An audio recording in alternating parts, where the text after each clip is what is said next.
Halo teman-teman, hari ini kami akan mempresentasikan hasil diskusi kami tentang pembiayaan anggaran.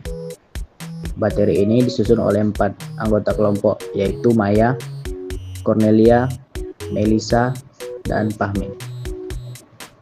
Pada materi kali ini ada 2 topik pembahasan, yaitu pembiayaan utang dan pembiayaan non-utang. Langsung saja kita bahas yang pertama, yaitu pembiayaan utang. Pembiayaan utang memegang peran penting untuk memenuhi kebutuhan pembiayaan anggaran.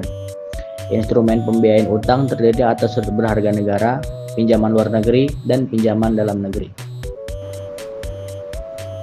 Langsung saja kita masuk di materi selanjutnya, yaitu instrumen surat berharga negara. Apa sih surat berharga negara itu? Surat berharga negara merupakan surat pengakuan utang dalam mata uang rupiah maupun valuta asing yang dijamin pembayaran bunga dan pokoknya oleh negara Republik Indonesia sesuai dengan masa berlakunya. Dalam surat berharga negara terbagi dua, yaitu surat utang negara dan surat berharga negara syariah. Kita bahas yang pertama, yaitu surat utang negara. Surat utang negara adalah surat berharga yang berupa surat pengakuan utang dalam mata uang rupiah maupun valuta asing yang dijamin pembayaran bunga dan pokoknya oleh negara Republik Indonesia sesuai dengan masa berlakunya. Surat utang negara terbagi menjadi dua, yaitu obligasi negara dan surat pembendaharaan negara.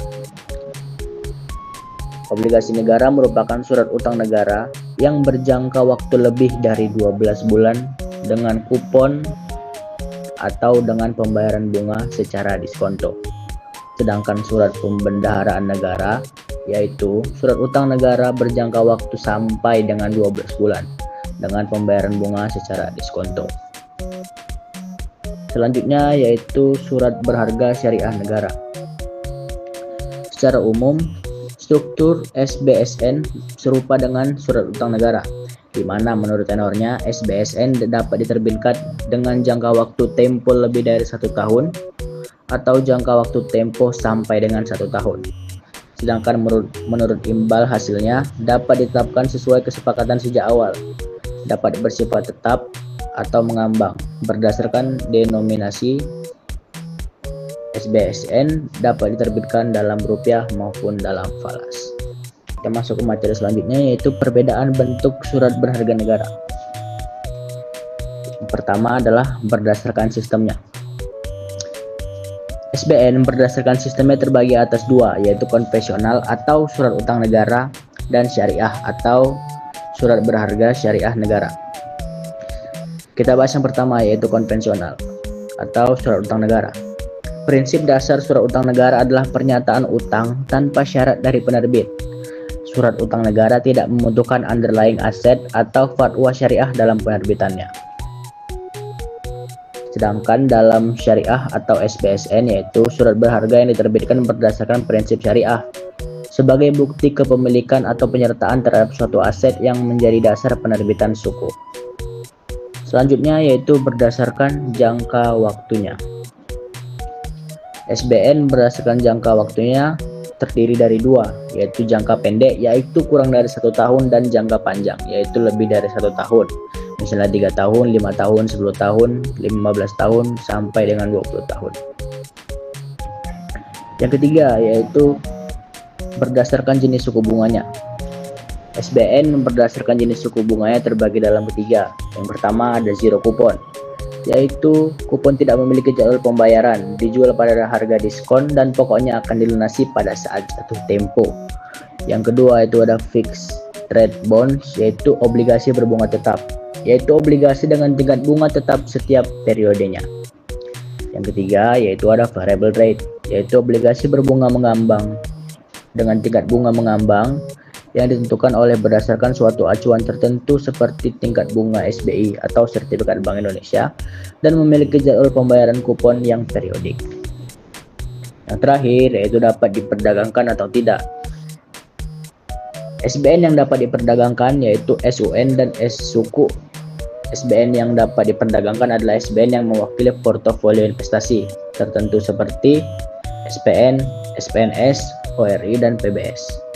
Dan yang tidak dapat diperdagangkan adalah SBN yang mewakili piutang. Contohnya, obligasi rekap atau surat utang yang digunakan untuk program rekonstruksisasi perbankan pada saat krisis moneter tahun 1998, dan Sukuk Dana Haji Indonesia atau SDHI. Untuk materi selanjutnya, saya serahkan kepada anggota yang lain. Baiklah teman-teman, kita akan masuk ke materi berikutnya, yaitu kebijakan penerbitan surat berharga negara atau SBN.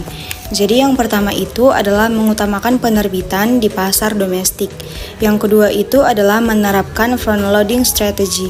Maksudnya di sini adalah dengan memanfaatkan windows investasi di awal tahun atau yang biasa disebut dengan January Effect, yaitu pengamanan pembiayaan yang lebih awal untuk mendukung market confidence, yaitu untuk mengantisipasi ketidakpastian di kondisi pasar keuangan.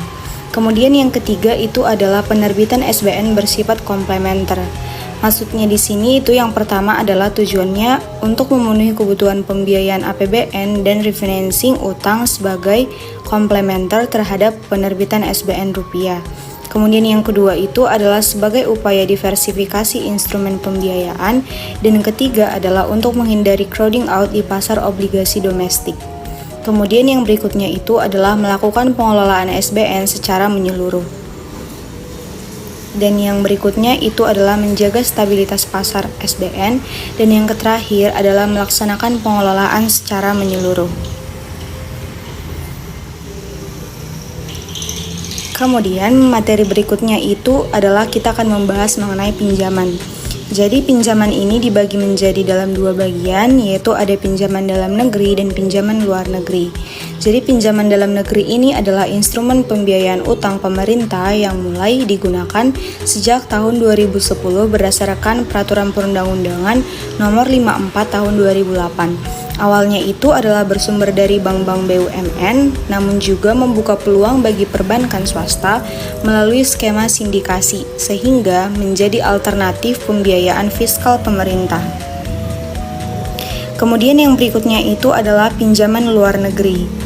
Jadi pinjaman luar negeri ini merupakan pembiayaan utang pemerintah dari pihak luar negeri yang diikat perjanjian dan wajib dikembalikan sesuai syarat tertentu. Pengadaannya itu berlandaskan prinsip transparansi, akuntabilitas, efisiensi, efektivitas, serta kehati-hatian tanpa ikatan politik dan tanpa mengganggu stabilitas keamanan negara. Jadi untuk jenis-jenis pinjaman luar negeri ini itu dibagi menjadi dua, yaitu ada pinjaman tunai dan pinjaman kegiatan. Pinjaman tunai adalah pinjaman luar negeri dalam bentuk devisa atau rupiah yang digunakan untuk pembiayaan defisit APBN dan pengelolaan portofolio utang. Kemudian yang kedua yaitu pinjaman kegiatan. Pinjaman kegiatan adalah pinjaman luar negeri yang digunakan untuk membiayai kegiatan tertentu. Pinjaman kegiatan itu dapat berupa pinjaman proyek, kredit line, dan lain-lain.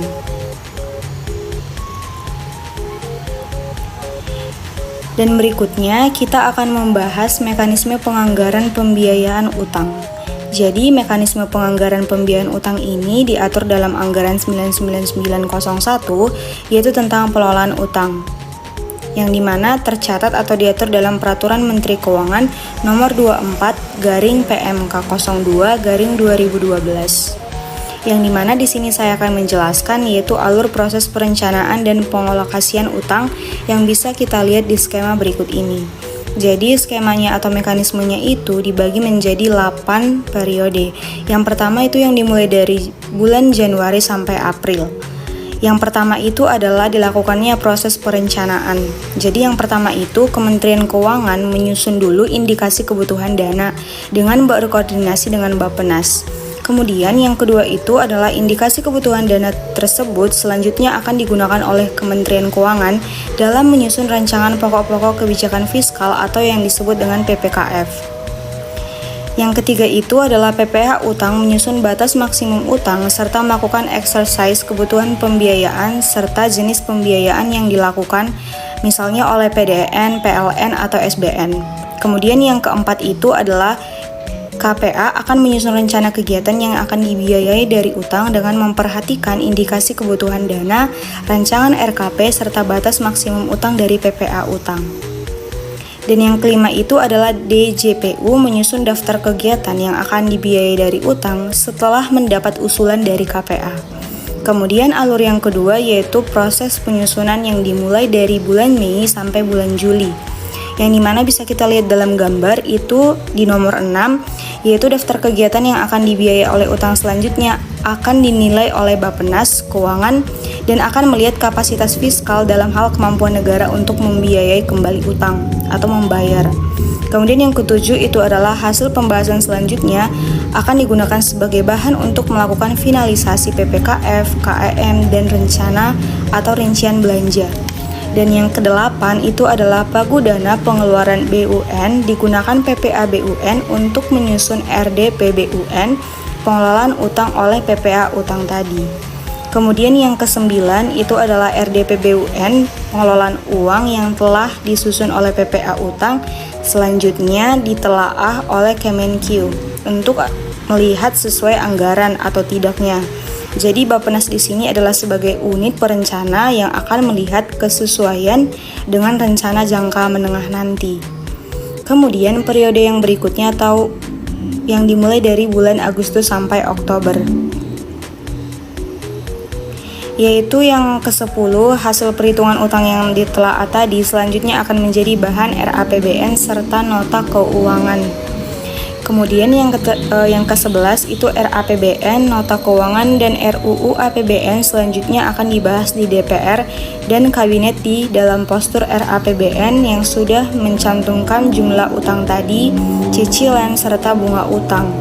Kemudian periode yang terakhir itu dimulai dari bulan November dan diakhiri sampai bulan Desember, yang dimana bisa kita lihat di skema nomor 12, yaitu akan ditetapkannya RUU APBN serta Kepres rincian APBN yang menjadi landasan hukum untuk melaksanakan anggaran.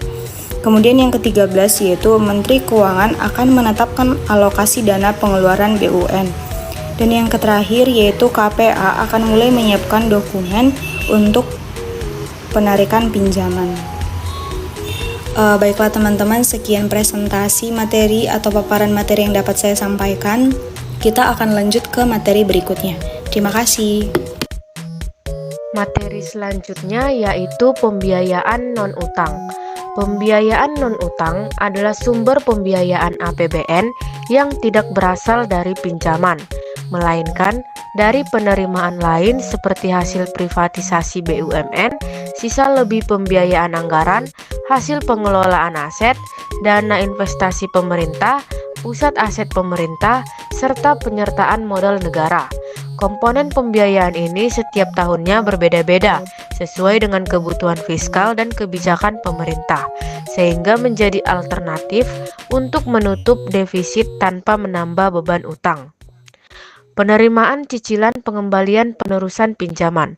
Penerimaan cicilan pengembalian penerusan pinjaman adalah penerimaan pembiayaan yang terkait dengan pengembalian atas pokok penerusan pinjaman yang diberikan kepada BUMN atau pemerintah daerah untuk membiayai proyek-proyek infrastruktur atau energi. Jumlah penerimaan cicilan pengembalian penerusan pinjaman dipengaruhi oleh jadwal pembayaran oleh BUMN atau Pemda serta kemungkinan percepatan pembayaran yang dilakukan oleh BUMN atau Pemda. Sisa lebih pembiayaan anggaran atau SILPA atau saldo anggaran lebih atau SAL. SILPA adalah selisih lebih realisasi pembiayaan atas realisasi defisit anggaran yang terjadi dalam satu periode pelaporan.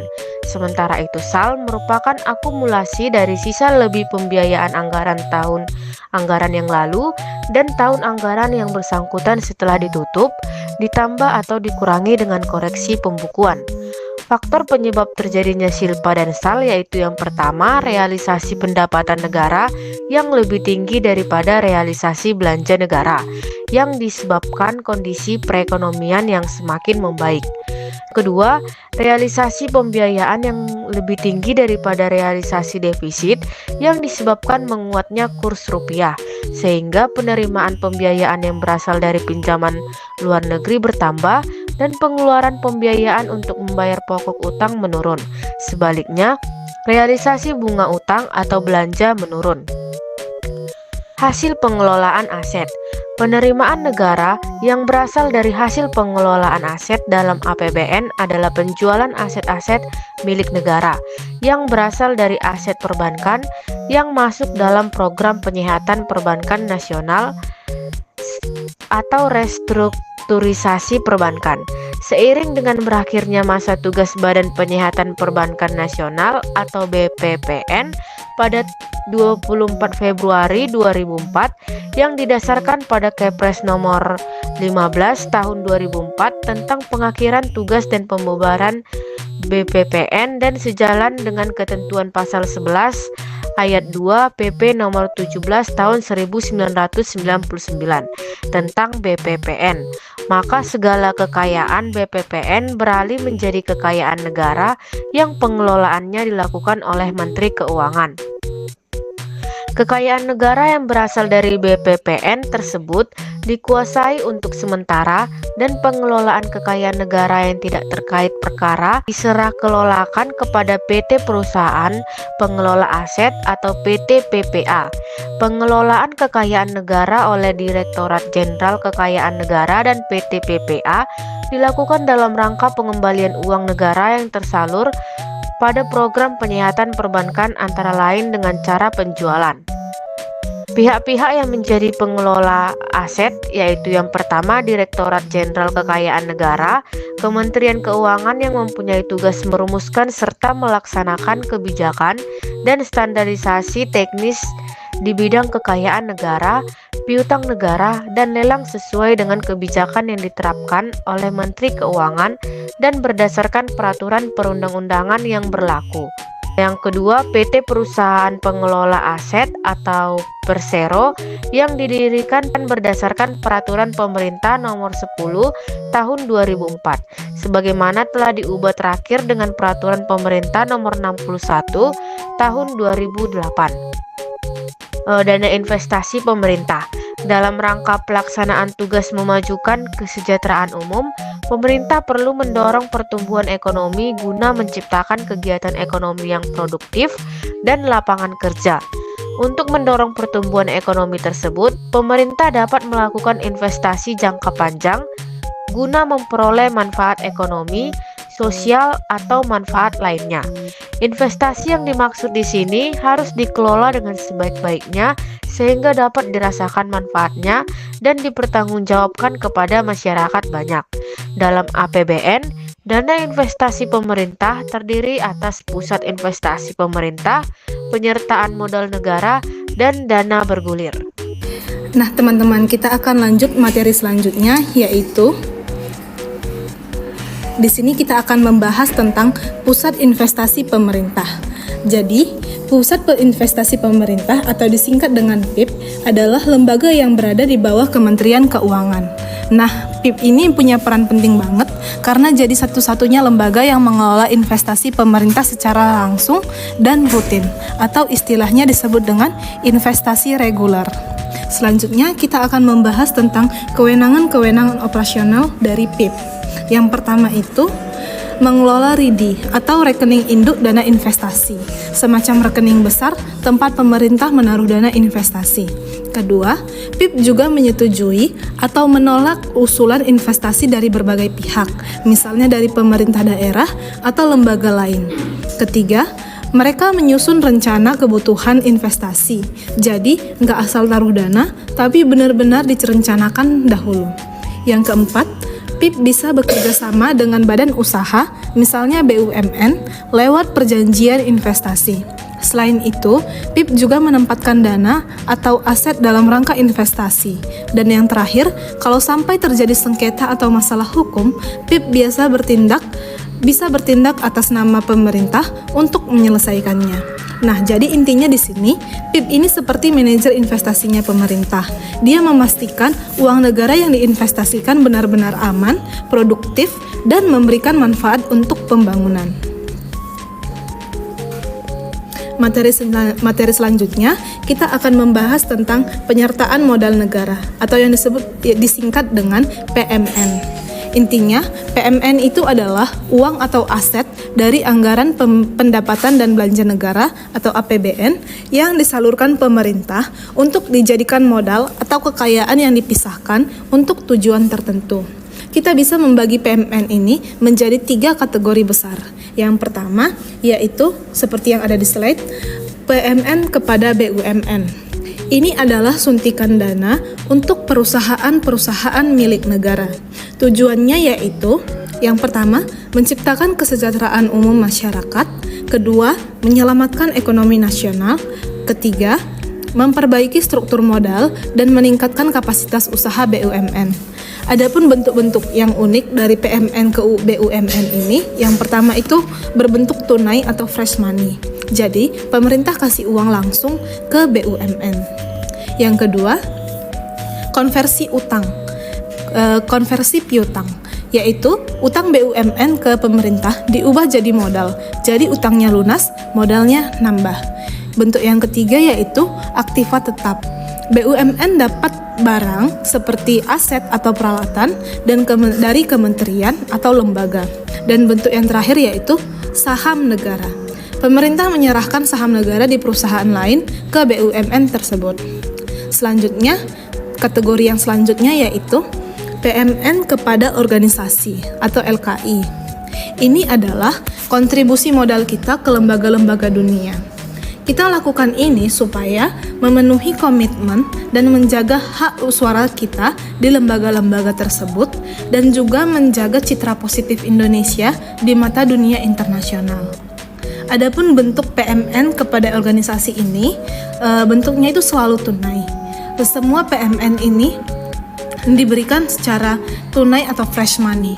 Adapun contoh penerimanya yaitu Asian Development Bank, yang kedua itu International Bank for Reconstruction and Development, yang ketiga International Monetary Fund. Dan kategori yang terakhir itu yaitu PMN kepada lainnya. Ini adalah modal yang diberikan ke badan hukum selain BUMN dan LKI, baik di dalam maupun di luar negeri. Apa sih tujuannya? Tujuannya adalah sebagai modal awal atau tambahan modal untuk badan hukum yang tidak termasuk kategori BUMN atau LKI. Bentuknya sama seperti kategori yang lainnya, dia biasanya diberikan dalam bentuk uang tunai. Contoh penerimanya yaitu seperti BPJS Kesehatan, BPJS Ketenagakerjaan, Lembaga Pembiayaan Ekspor Indonesia, dan ASEAN Infrastructure Fund. Dan selanjutnya kita masuk ke materi yang terakhir, yaitu materi tentang pembiayaan non-utang. Intinya di sini kita akan membahas 2 mekanisme penting dalam APBN untuk mendukung ekonomi dan infrastruktur. Yang pertama yaitu dana bergulir. Dana bergulir ini adalah dana yang dikelola oleh BLU untuk dipinjamkan dan digulirkan kepada masyarakat dengan tujuan untuk meningkatkan ekonomi rakyat dan tujuan lainnya. Adapun konsep sederhana dari dana bergulir ini yaitu dana ini dipinjamkan kepada masyarakat, dikembalikan kepada pemerintah dalam jangka waktu tertentu, lalu dipinjamkan lagi atau digulirkan kepada masyarakat lain. Adapun tujuan utama dari dana bergulir yaitu meningkatkan ekonomi rakyat dan menciptakan snowballing effect agar lebih banyak masyarakat yang menerima dana dan kesejahteraan meningkat. Adapun orang-orang yang mendapat dana bergulir ini seperti seperti koperasi, UMKM, dan usaha lainnya yang memperkuat modal dari usaha tersebut. Adapun contoh-contoh pengelola BLU itu yang pertama seperti LPDB ke UMKM, yaitu menyalurkan pinjaman untuk kebutuhan koperasi dan UKM. Yang kedua, pusat pembiayaan perumahan, yaitu menyediakan dana bantuan pembiayaan perumahan untuk masyarakat berpenghasilan rendah. Dan yang terakhir yaitu pusat investasi pemerintah, yaitu mengelola dana bergulir untuk proyek geotermal. Dan poin terakhir yaitu dana kewajiban pinjaman. Dana kewajiban penjaminan adalah potensi beban pemerintah jika BUMN atau BUMD gagal membayar utangnya kepada kreditur. Ini seperti jaring pengaman yang disediakan negara. Adapun konsekuensi dari dana kewajiban penjaminan ini yaitu yang pertama, jika BUMN atau BUMD tidak bisa bayar tepat waktu, pemerintah ini wajib memenuhi kewajiban tersebut. Namun, pembayaran ini akan dicatat sebagai utang dari BUMN atau BUMD tersebut kepada pemerintah. Adapun tujuan utama dilaksanakannya dana kewajiban penjaminan ini yaitu menurunkan biaya modal proyek dan meningkatkan kelayakan kredit agar mereka mudah mendapat pinjaman. Dan materi yang terakhir tentang 3 area penjaminan utama dari dana kewajiban penjaminan ini. Yang pertama itu proyek listrik batubara, yaitu atau sering kita dengar dengan PT PLN. Di sini pemerintah memberikan jaminan penuh agar PLN ini mudah mendapatkan kredit untuk proyek percepatan pembangkit tenaga listrik. Yang kedua, penyediaan air minum atau PDAM. Di sini jaminan ini diberikan untuk mendorong perbankan nasional memberikan kredit investasi ke PDAM serta pemerintah juga memberikan subsidi bunga. Dan yang terakhir itu proyek kerjasama pemerintah dengan badan usaha atau KPBU. Penjaminan infrastruktur diberikan melalui badan usaha penjaminan infrastruktur untuk mendorong partisipasi swasta. Oke teman-teman, kita sudah sampai di ujung presentasi. Semoga materi yang kami sampaikan menambah wawasan kalian tentang materi pembiayaan anggaran. Jika teman-teman memiliki tanggapan, jangan lupa ditulis di kolom komentar. Jangan lupa untuk like, comment, and subscribe. See you guys!